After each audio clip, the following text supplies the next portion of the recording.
right? A lot of it is the communication. How do I build relationships? How do I communicate effectively technical jargon into business risk or business impact, right? If you can start to learn that, start to learn the terminology and communicate, build those relationships, network with people, you're on the right path, right? A lot of it, sometimes you do need a little luck, right? There's no lying to that. Sometimes there is a little luck, right? We're in an interesting time now, right, in the job market, and so it's probably more difficult now than ever. But at the end of the day, there's still, I believe, the last stat I saw was there's still 3 million open positions in cybersecurity in the United States. And that's just cybersecurity. We're not even talking IT. Hey guys, how you doing? It's Kevtech here, bringing you another video on information technology. I hope everyone's having a good day, a good evening. And I'm here with Jeremy, and Jeremy is part of threatx. He's a big guy, he's a boss, a big man right here. How you doing, Jeremy? Good, Kevin. Thanks for having me on today. Appreciate it.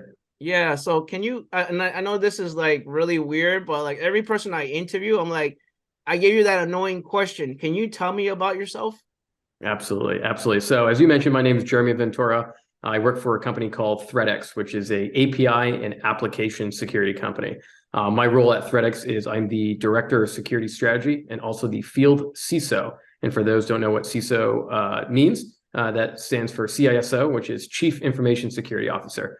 So my responsibilities is a couple different things, but really ensuring that our customers, our partners, our prospects alike understand the API security market. They understand how threatx and its solutions fit into that. It's a lot of enablement, a lot of PR work for public relations. So doing a lot of blogging, commentary, podcasts like this. Again, the whole goal is really to spread awareness on the security market, evangelize, do a lot of the thought leadership in general with cybersecurity. Awesome, man, awesome. And I guess like I want to go back in time to the Jeremy that didn't get into IT, that was before IT. Like, can you tell me your background? Like, how did you get started in IT? Yeah, absolutely. So I actually went to college in Rhode Island and I graduated with a bachelor's degree in administration of justice, which is a fancy name for criminal justice. I always thought I wanted to be a police officer. It wasn't until I had great mentors and that saw me speak actually at a conference, and it was a conference for incoming freshmen. There were high school students that were doing their typical freshman, like visit the college with your parents and do all kinds of different things. And so they asked a couple students to come and speak to the incoming or prospective freshmen. So I was up there speaking, and a gentleman came up to me at the end and was like, "Hey, I really liked what you spoke about, and I like your background. Like, do you have any interest in working in cybersecurity?" And at that time, I was like, "Sounds cool," but I didn't have a background in any of that. Right? I was almost ready to graduate with a bachelor's degree in criminal justice. And so I took his leadership, I took his mentorship, and I got an internship with Raytheon, one of the largest world's Department of Defense agencies. And so I was working as an intern, working in their security operations center or cybersecurity division and getting real life hands-on experience.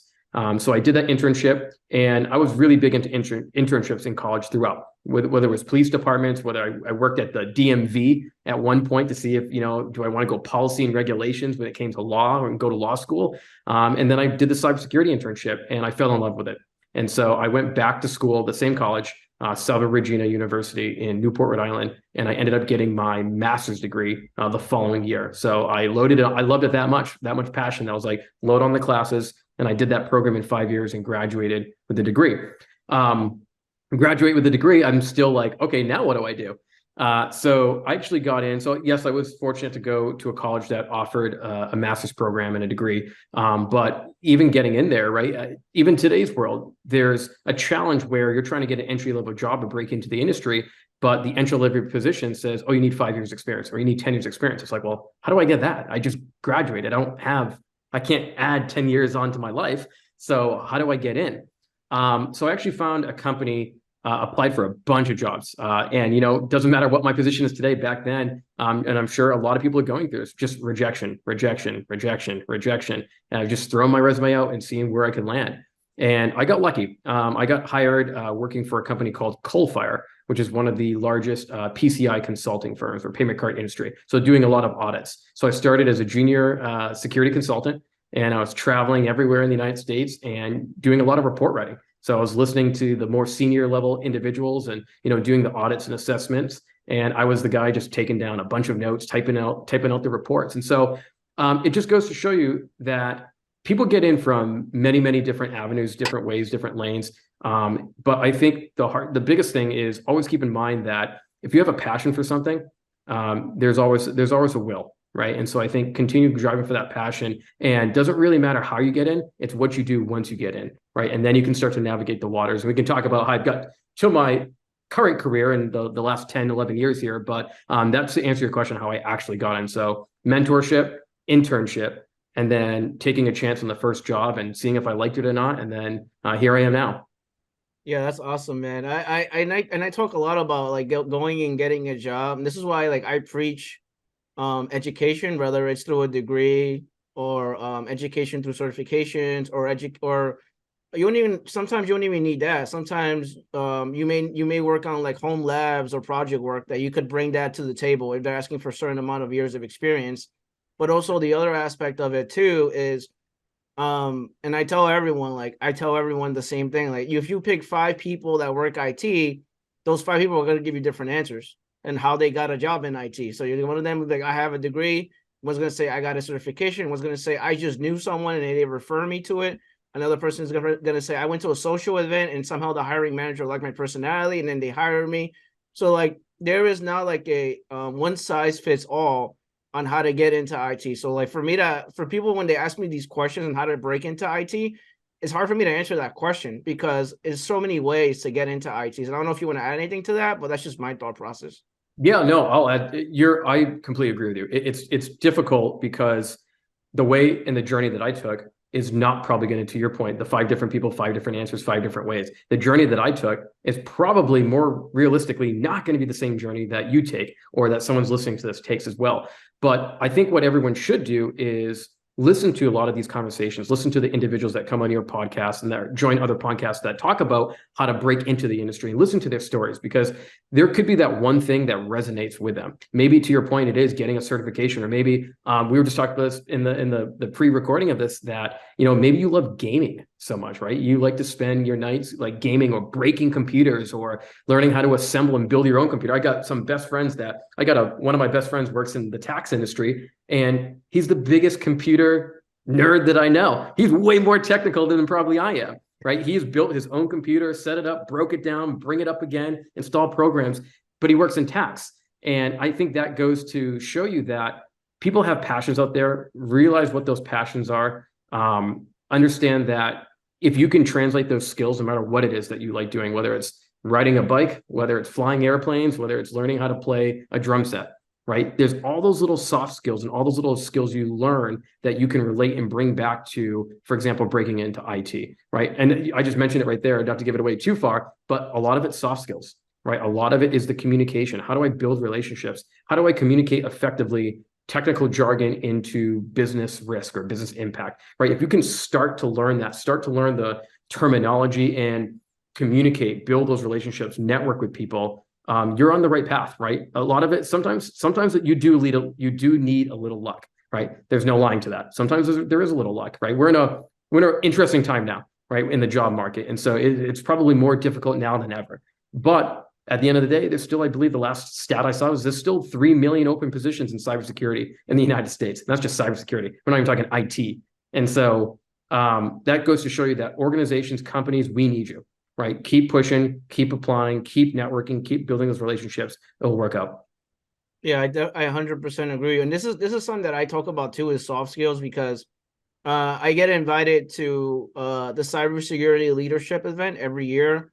And I go every year. They invite me all the time, and I get the same answer from IT managers and directors. They all gave me the same answer, like, can I work with this person 9 to 5, or am I going to strangle the living hell out of this person? So like sometimes you got to have sometimes a personality is very important. Like I work with someone that is super technical, but then he doesn't know how to talk to a CEO or a CFO or a CIO, and then that C-level person looks at him like he's crazy or like he has 3 heads. So like, you have to know how to talk to people. And that goes back to communications. Like, and I tell everyone, like, you could have over 10 certifications, but if you don't know how to talk to people, you're going to be in trouble. Like, that's very important. That's the one thing. And then the second thing for me that's extremely important, going into cybersecurity, specifically cybersecurity, nobody wants to work with that guy in security that says no to everything because they're trying to protect security or they're trying to protect the company.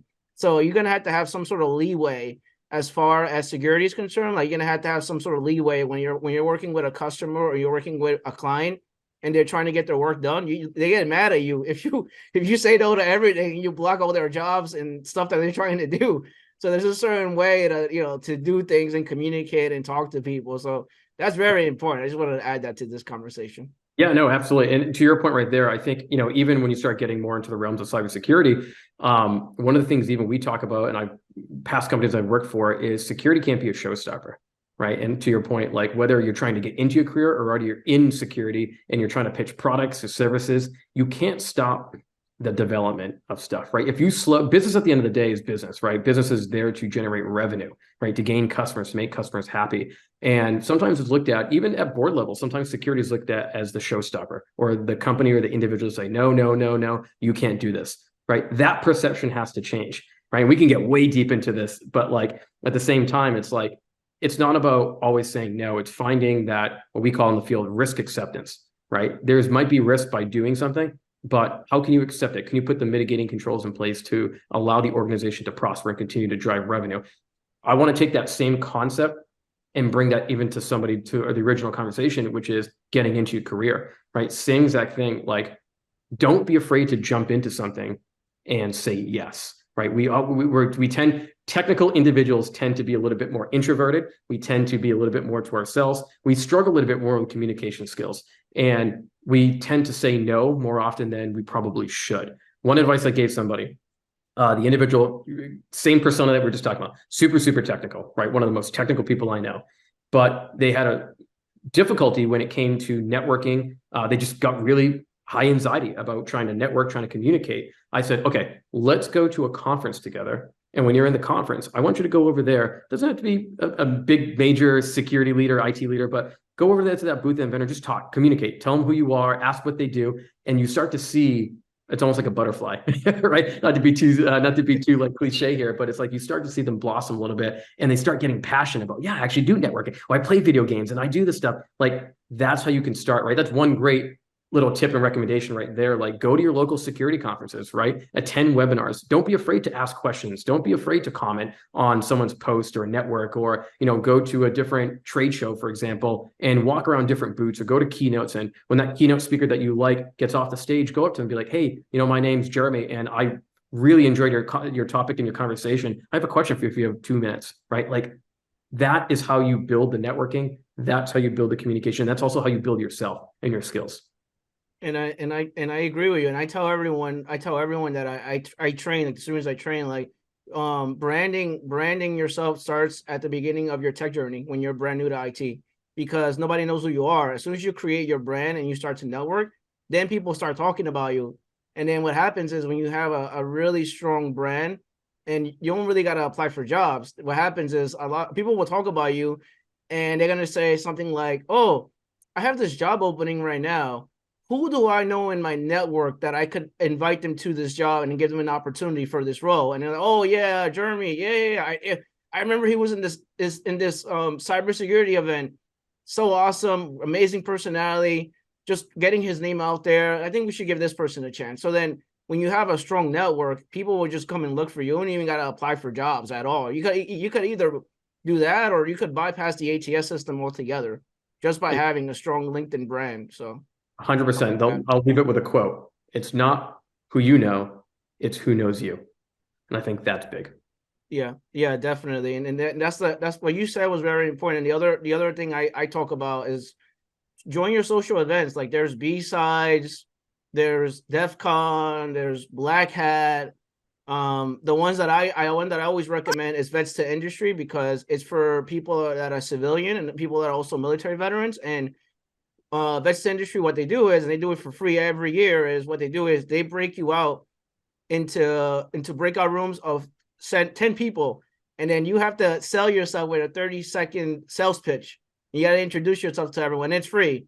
And then by the time you're done, you have 500 genuine connections on LinkedIn.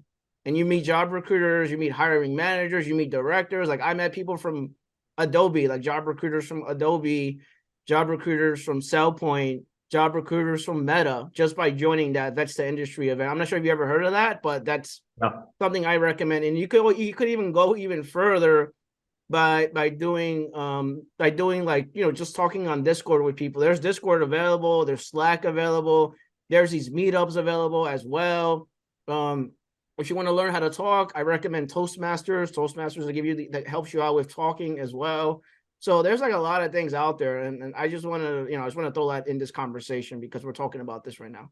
Yeah, no, it's absolutely. And the last thing I'll say on that too, the programs and the resources that you just mentioned are gold for anybody listening to, right? Especially for the military vets out there or anyone with law enforcement background.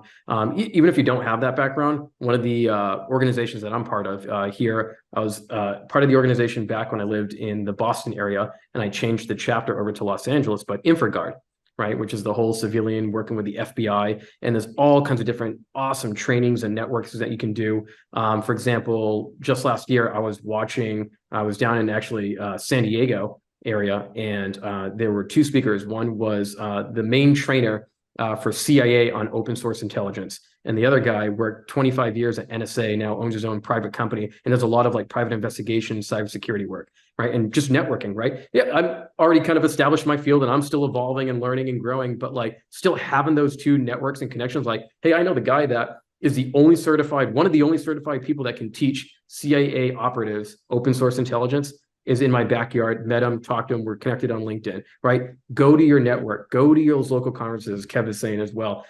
It's valuable resources. Even if for whatever reason you don't meet anybody on that one time you go, keep going, you will. And it's more fuel for the brain, right? It's going to make you better no matter what your job is, no matter what your role is. The more you can understand, the more you listen to other individuals, take that in, figure out how it can affect you and your job and make you better. Yeah, I 100% agree with you. And that's why I talk about talking to people, getting yourself out there, because a lot of people that work IT don't like talking to people. So the best way to do that is by talking to people directly and through social events or something like that. Like, I definitely recommend that. And it actually makes you a lot better too. Like when you go to job interviews, because a lot of people go, and we're going to go into job interviews now.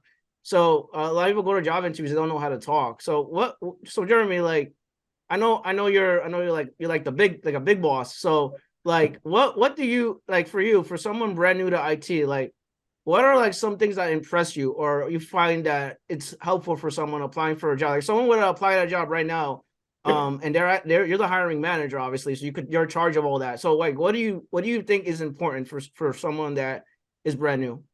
Perfect. I love this question. So when and I've used this at a bunch of different companies when interviewing candidates, hiring selective individuals, and I personally use it internally if I ever had to apply a job. Three things: hungry, and I'll break them all down.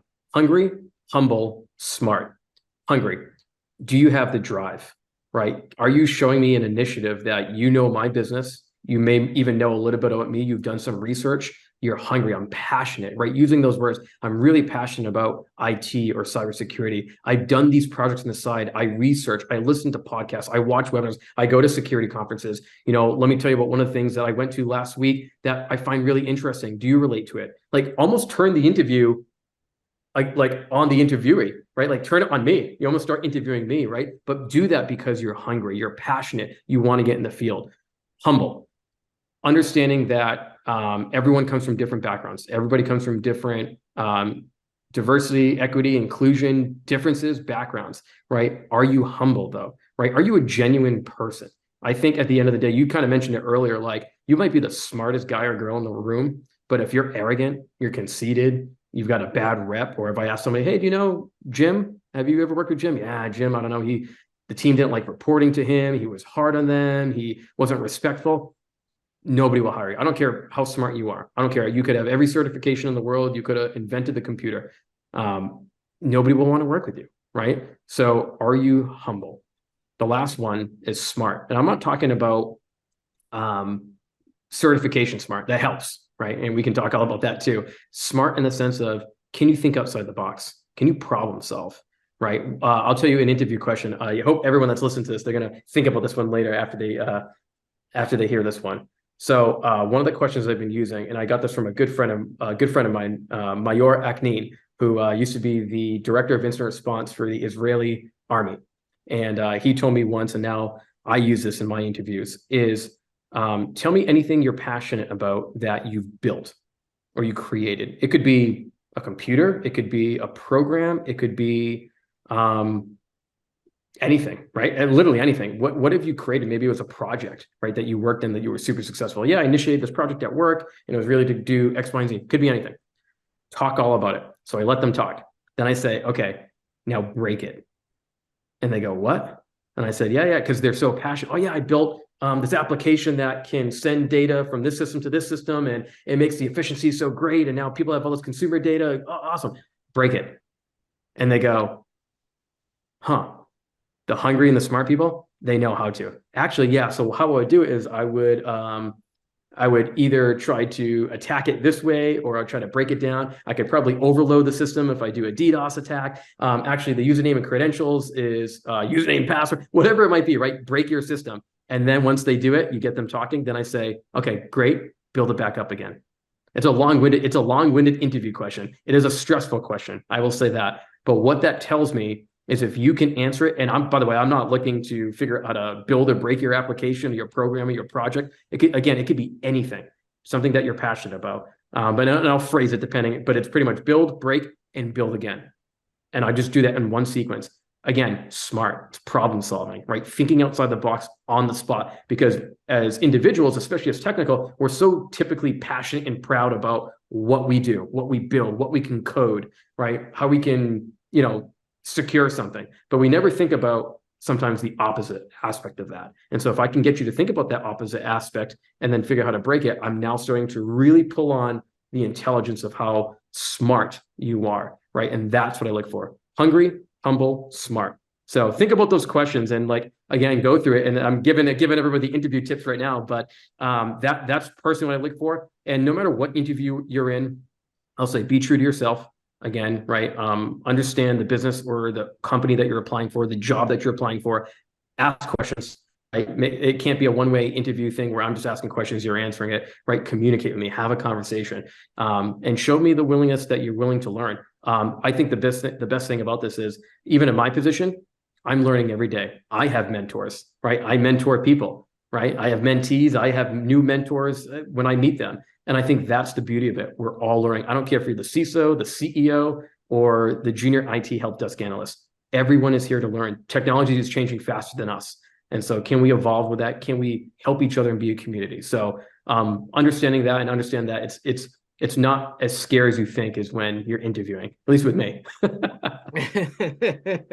That's so funny. It's true though. It's true. I agree with everything you said 100%. I tell the students that I train, because I'm a technical trainer, I tell the students, try not to make it a one-way conversation. And then try not to give a definition when you're answering some questions. Like someone asks you, what is DHCP, whatever, dynamic host configuration protocol, and then that's it. Is that what your answer? Give me a story. Tell me more about this. What did you do? Tell me more about IP addresses and how they work. Go in depth, how computers communicate with each other. So that's what I tell my students, try to build a conversation with the hiring manager, and it's going really well when you're having a one, and there's a students I tell them, it's going really well when they stop asking you technical questions. They literally just stop asking you, all right, let's just have a regular conversation with this person. Either that or if you're on site, they'll probably just show you the area of the room or whatever, the office, whatever. Oh, this person, yeah, so this is where this person works, this is where that person, I want you to go meet somebody else in our team, and they're going to talk to you for a little bit. That the interview went really well when it goes like that. So those things are very important when you build those conversations and you're talking to people. Try not to be boring. Please. Yeah. The one thing I'll add that to, though, if you are interviewing for a company and you believe you're doing everything right, you're trying to engage the person that's interviewing you, the company that you're trying to work for, and you feel like it is very bland, and they're not able to have a conversation, you might not want to work for that company. Remember, interviews work both ways, right? I'm interviewing you, but you're also interviewing me. And remember that you have the power as well. You have the power to say no. And of course, everyone wants to break in. Everyone wants that first job. Everyone wants to make more money or get in there. I get all that. But there can definitely have your red flag alarm or radar on, right? If they can't communicate, if they're like, oh yeah, well, we do this, and okay, next question. It's like, do I want to work with this company? Do I want to work with this person? Probably not. So also understand that you have the power too. No, I 100% agree with you. It's a two-way street, which is why, again, I tell my students, do research on the company. Make sure you're asking them questions too, and put them a little bit on the hot seat too, just to figure out that whether or not this company is good or not. If the company has a red flag, you better run away. Oh yeah. Just, yes, that's what it is. But yeah, that's good. That's very good advice. I do the same thing with my students because I don't want you going. I get it. You want to get a job in IT, but like I don't want you getting your first job in IT and then you have a bad taste for IT and then you don't want to work IT anymore after that. So I always recommend like find a company that cares about you and they hire you and you have a good team, a good manager. Like I don't recommend working in a toxic environment. That's not needed. So just make sure you do your research.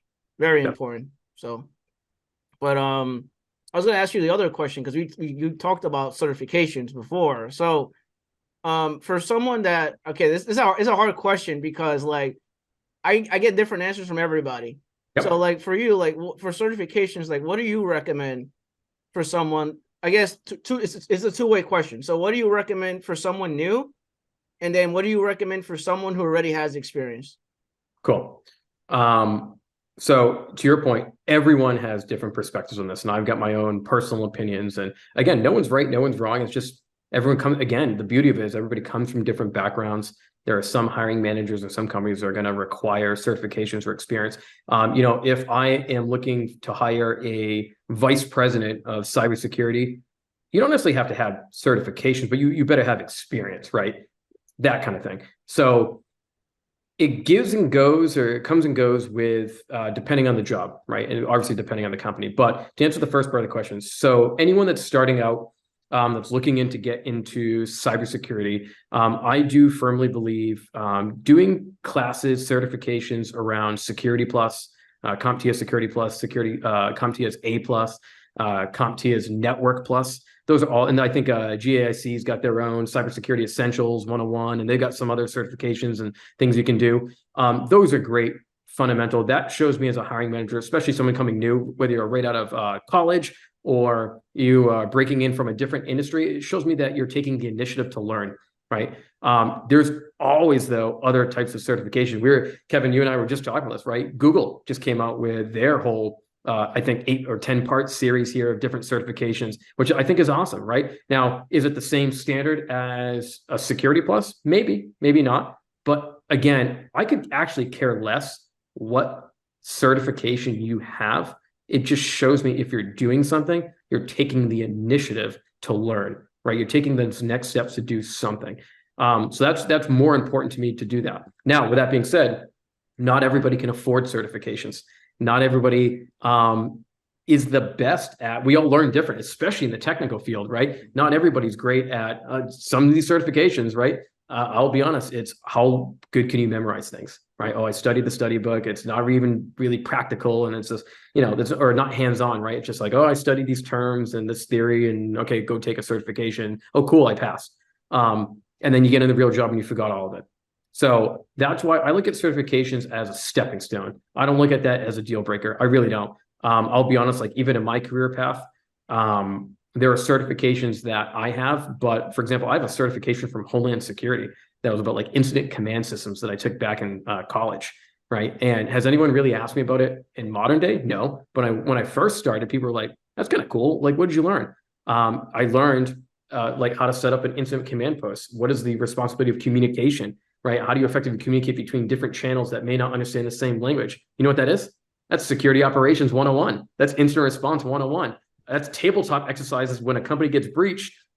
That's what it is, right? Who do I need to contact? My legal department, my privacy team, my PR firms, my supply chain, my internal marketing team, whoever it might be. And that goes to show me, it goes back to the interviewing questions. Like, I don't really care what certification you have. If you can tell me why you got it, the passion for why you got it, and then if you can relate it back to the job you're applying for, that's it, right? Thumbs up. That answers the first part of the question. So put a bunch of different resources out there. There's a bunch of free stuff out there too as well. Like I love, I'll be honest, like even for me, like I love YouTube.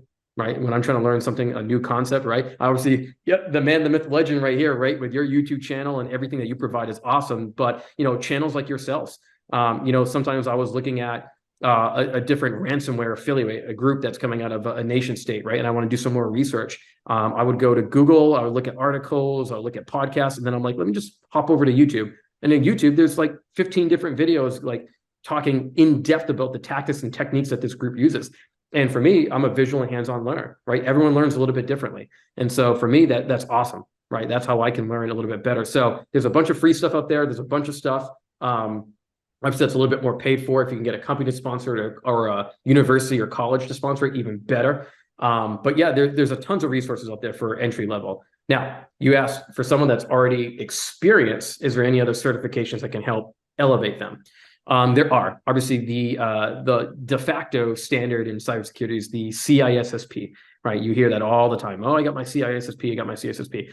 Again, if you are going for a senior level position, management, anything that's really, really super technical, CISSP always helps. Is it a deal breaker? No, and it shouldn't be. It shouldn't be. Our industry has done a disservice to individuals either coming in or even trying to grow in their career by sometimes requiring the world, and they don't even have it, right? Or requiring the world, and you have to have 15 years experience and these certifications and blah, blah, blah, this experience.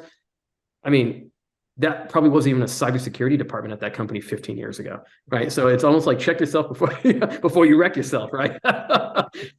In a sense, but I got to be honest, like certifications help. By no means am I bashing them. They help. They absolutely help.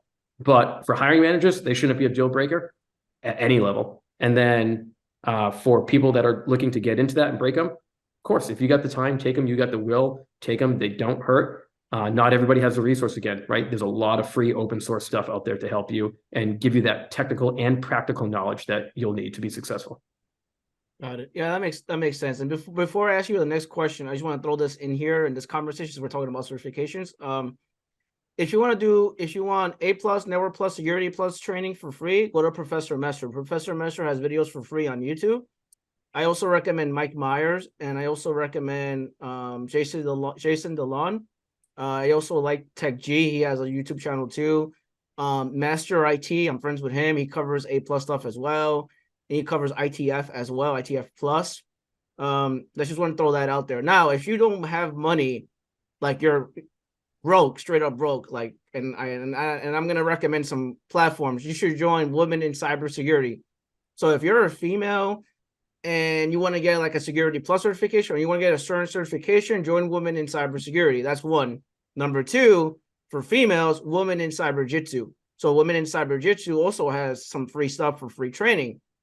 Now, if you're a male trying to get into IT, you could join raicescyber, like what I'm part of. We had a cohort for Security Plus, and it's free. We had a cohort for Google Cybersecurity, and it's free.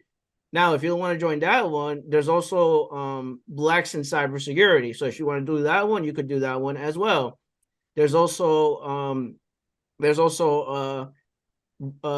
another female platform. I don't have it in my head right now, but I'll put the links below in this video, in the description of this video. But you could join those. There's a lot of different platforms, like nonprofit, that actually will pay and do scholarships and will pay for your stuff. So I'm gonna leave it below in the description of this video, but I just wanted to throw that out there because I get frustrated when people spend money on something that they make themselves broke, right? So I get frustrated when people spend money on stuff that they could get it for free by taking advantage of free platforms, or by taking advantage of I guess clubs or organizations that could pay it for them, if that makes sense. Just why I wanted to throw that out there, if you don't mind. So awesome. No, totally agree. I love, yeah. I mean, it goes to show you with all the resources that you just mentioned too, there's a bunch out there. So keep searching, keep looking. Again, not everyone has the resources and the funds to take some of these more expensive certifications. And again, sometimes it matters, sometimes it doesn't. And so I won't be the one to tell you if it matters or not, but there's definitely check out Kevin's list in the links below, because there's so many great stuff for every individual that's trying to break in, no matter your background. Yeah, exactly. Like I literally had because I do coaching calls. I had a call with someone, and he was trying to get into IT, but the problem with him is that he's not a U.S. citizen. So he's not a U.S. citizen.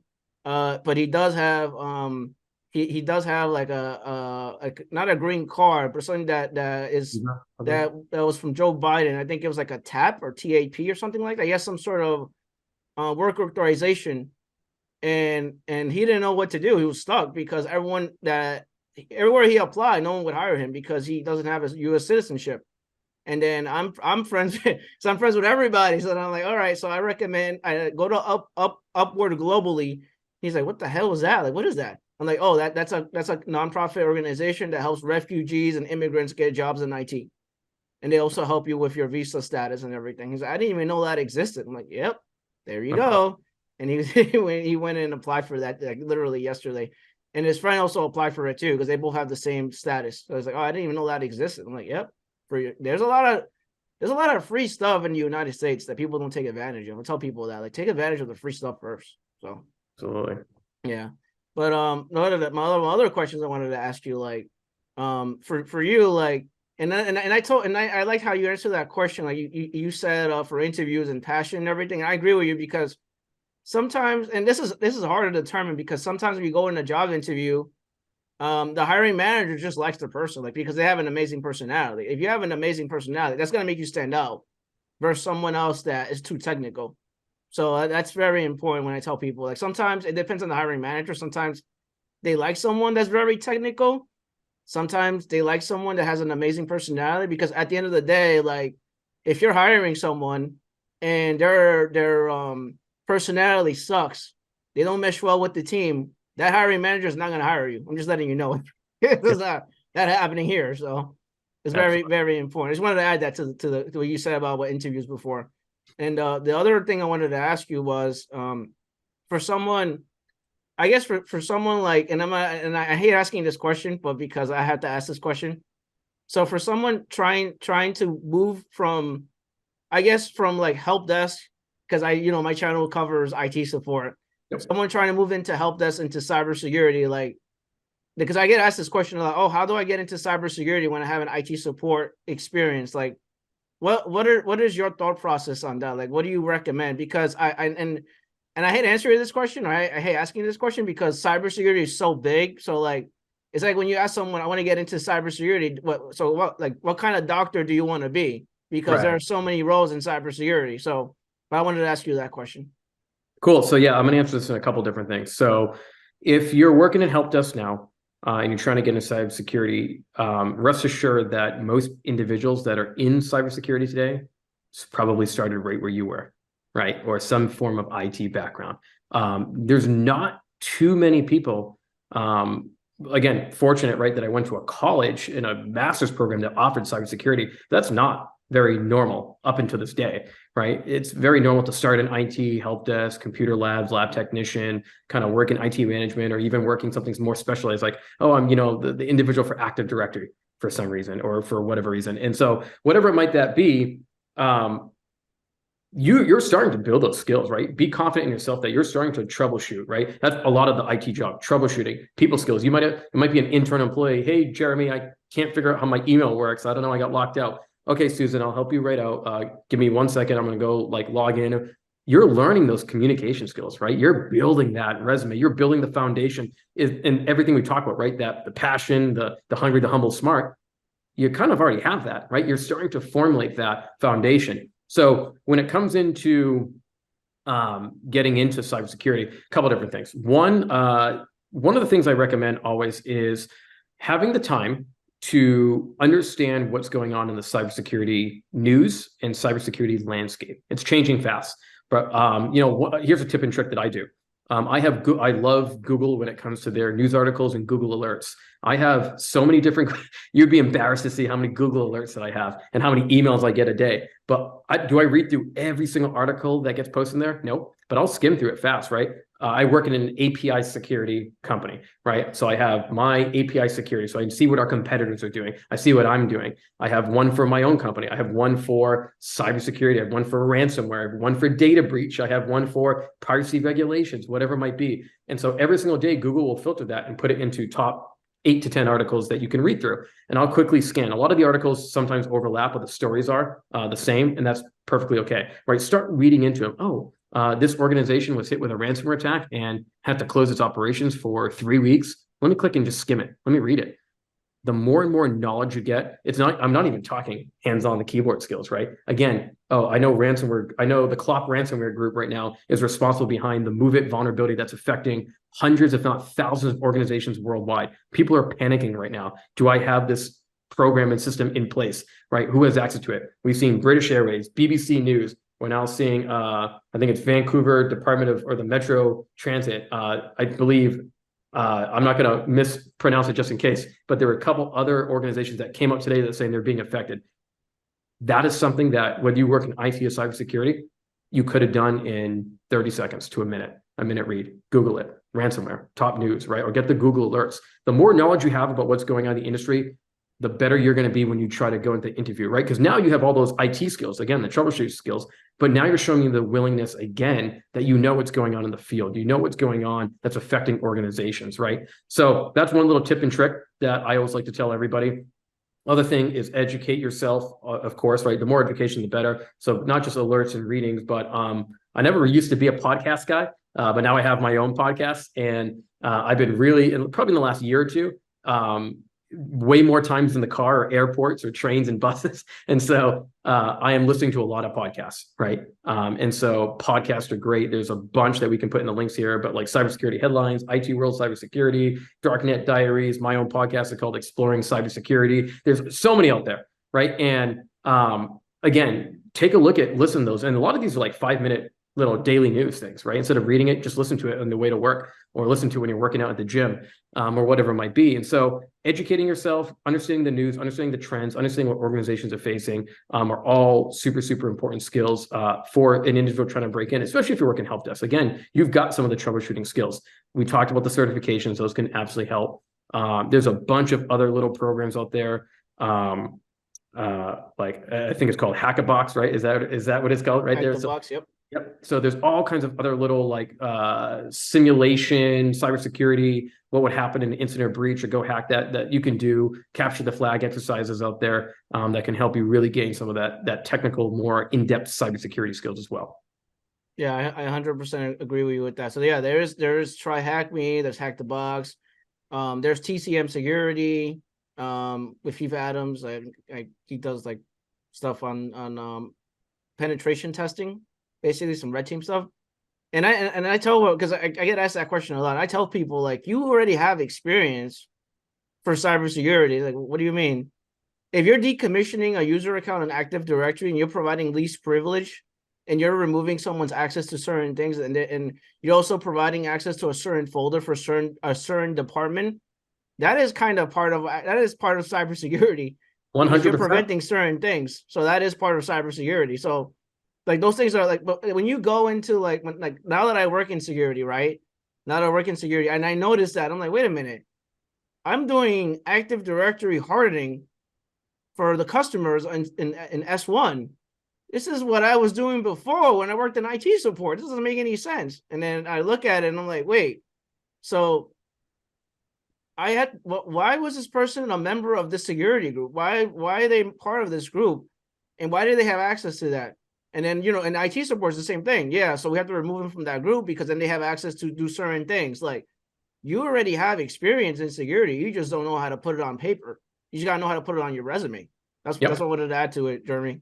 So yeah, absolutely. It's all about, those skills are so transferable, and it's about translating the skills that you have now and then tweaking them, right? Whether it's on the actual paper document of your resume or even your LinkedIn. I suggest, I am a big fan of LinkedIn.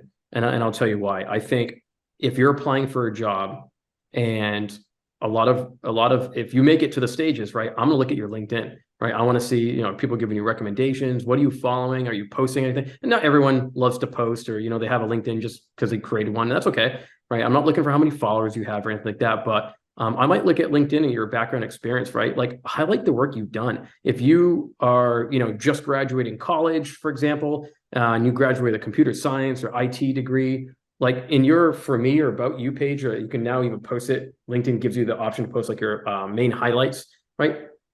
Without putting too much information, right? If you can't, like, put your project, what you did, right? Upload it online, like upload it to a, Google Slides, whatever like that. Like, people love to see that, right? Or if nobody's telling you you can't be a blogger or you can't have an opinion on anything. That's the beauty of these platforms. So if you want to, copy an article, put it on your LinkedIn and be like, I really love this paragraph and here are my thoughts about it. It shows me that you have a voice, right? Again, not everyone is going to be the best communicator when it comes verbally. People communicate in so many different ways. Communication is verbal. It's, it's eye, it's facial. It's so many different, it's body motions and hand motions, but it's also how you write too, right? A lot of this job, and that's a common misconception, a lot of cybersecurity is technical writing at many different levels, right?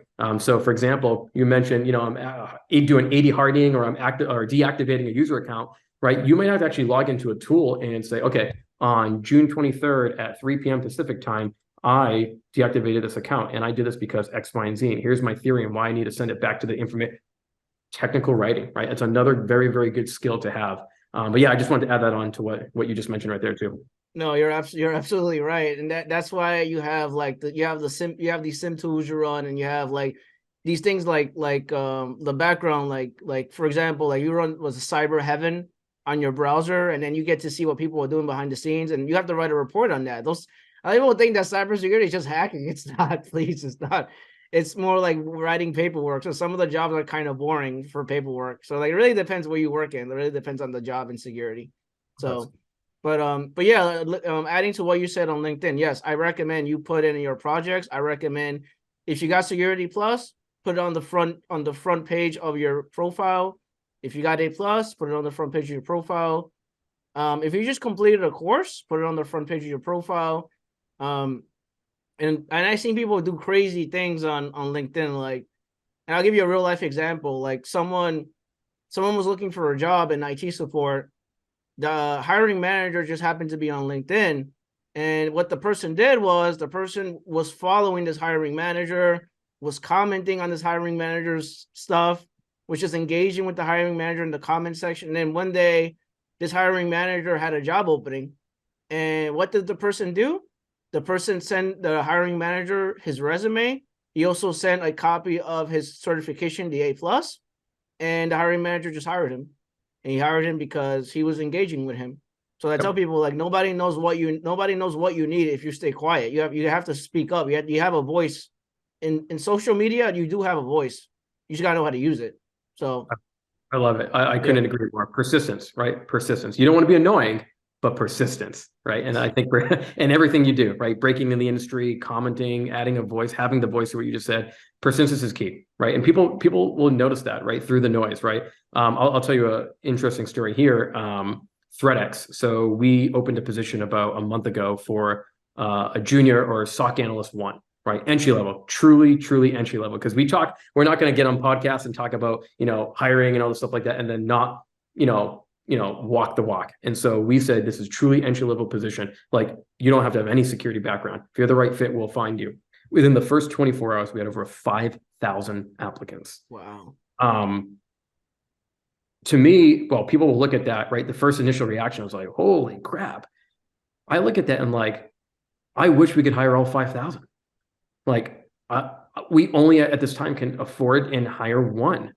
What happens to the other 4,999, right? And so that's a little disheartening. I take it in the exact opposite effect, in the sense of like, companies need to do more to get individuals that are listening to this call and people that are breaking in and want to break into cybersecurity into this field, right? We need to have more mentorship programs. We need to have more advancement. Once you get into the company, let me advance your skills and train you and evolve you. And like, oh, you're interested in now doing networking? Cool. Let me do a little monthly mentorship partnership or bridge that gap for you, right? We don't have enough of that totally in the industry. And so not just about entry-level positions, but giving people the opportunity to learn. And I think one of the cool things that I saw from that was our security operations manager literally wrote to all 4,099, every single one of them. There was no automated emails that said, oh, sorry, you were disqualified for the job. Please come back and look again. Nope. He wrote to every single one of them, giving them recommendations and advice based upon their resume, and said, hey, I think you would really like to check out this podcast. Take a look at this.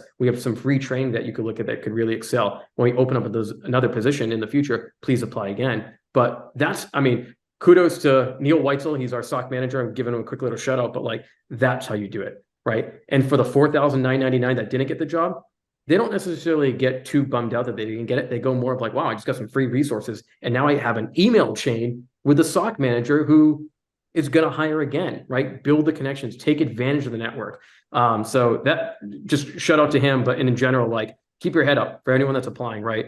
I think it will get better. I'm tend to be more of an optimistic person. So I think it will get better. But again, persistence, have your voice. There's all these little things that Kevin and I, even in this just one podcast that we're talking about, we just gave you so many different nuggets there, right? Take on, latch onto it and do it, right? Have a voice. Awesome. Yeah, and we're gonna get ready to wrap it up, but like I want to know, Jeremy, like how did you become the boss man? Like how did you get this position? I'd like to know. Yes. My previous company that I worked for, or previous companies, I was actually in sales engineering. And so I kind of rose through the ranks within sales engineering. So being a technical individual, but doing a lot of product demos, proof of concept. So ensuring that the customer, if they buy our product, that it would be a good fit for them, right? So I was doing a lot of that at different companies. And naturally what happened was I started doing more and more speaking sessions. More internal people were like, yeah, he's actually kind of good at speaking. Maybe we put him on stage at the local conference and see how he does. And so again, I just got the opportunity to do it and took advantage. And I was like, kind of like this. It's kind of a cool feeling. Very nerve-wracking. I do these all the day, and sometimes they're nerve-wracking depending on the audience. But keep doing it, right? Say yes, say yes, say yes. So that's what I did. So I kept going through the ranks. From there, I joined the company Gong. I was a senior security strategist working for the office of the CISO. So it was one of the first times in my career, instead of working for a security vendor, I went to internal security, right? And so that is what we're talking about today. How do we get in? Mine was a very interesting career path of how I went internal security. So I did that for a while, learned a lot of great information from the team and the entire security team, right? It was super beneficial time at working at Gong because you just get a different perspective, right? You're sitting on the other side of the fence now and understanding how to build security programs. What do you do with privacy regulations, right? So super rewarding. I got the opportunity at threatx. I've worked with our CEO and a lot of the individuals that currently work here at threatx, and including the C-level executives that created this company as well. So there were some previous past. And they said, hey, we're growing as a brand. API security market's hot, and we're growing as a company. We're growing as a brand. We want you to come over here and do your thing.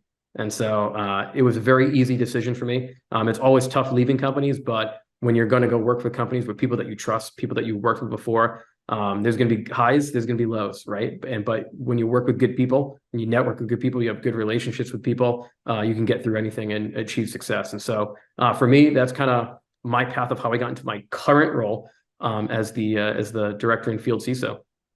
No, that's awesome. That's why I tell people, like, that's why I tell people don't burn bridges with people that you worked with in the past, because you never know when you're gonna need them again, or you never know when they could refer you to someone else. So like, don't burn any bridges at all. Like literally, like if you're in a company and you don't like that company, that's fine, but don't start drama for some reason. Don't do that. Just leave the company and that's it. And be out of the company. That's it. But don't start drama in the company.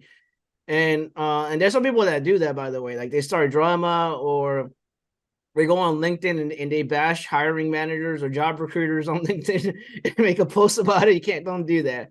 Please do not do that. It's gonna look bad on you. So please do not do that.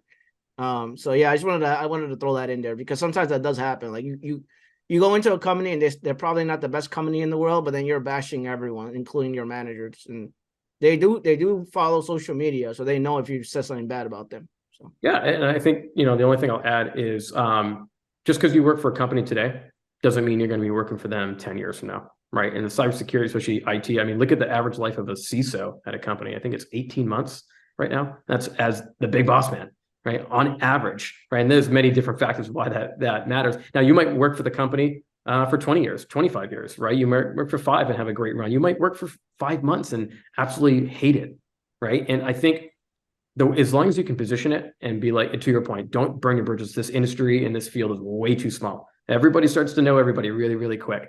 And so besides that, it's, if the company's not a right fit for you, that's okay, right? Like, have your story, talk about it with the next, when you're going in for the next job. I was only at this company for X amount of time. I know it was a short amount of time, but I quickly realized that it wasn't the best fit for me or the company, and because A, B, and C. And that's why I'm interested in your company. It's okay. As long as you can explain it.